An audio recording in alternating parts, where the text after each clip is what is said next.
আমার একটা স্বপ্ন পূরণ হয়ে গেছে বুঝলা।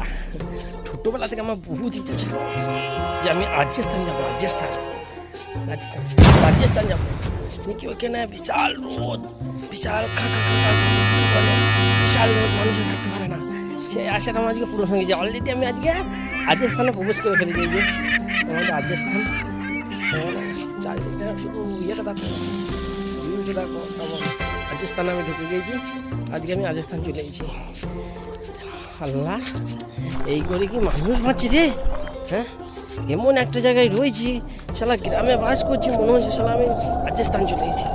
এত রোদ, এত রোদ, ছি ছি ছি ছি। এমনি করে মানুষ কী করে বাঁচবে কে জানে? মানুষ তো একদম বাঁচছে না। আপনি কী করে যাবে? দেখো রাজস্থানে, দেখো রাজস্থানের লোকেশন, রাজস্থানে যে গাছপালা আছে, আমাদের এখানে গাছপালাই নাই। দেখছো তোমরা, গাছপালাই নাই। শালা কি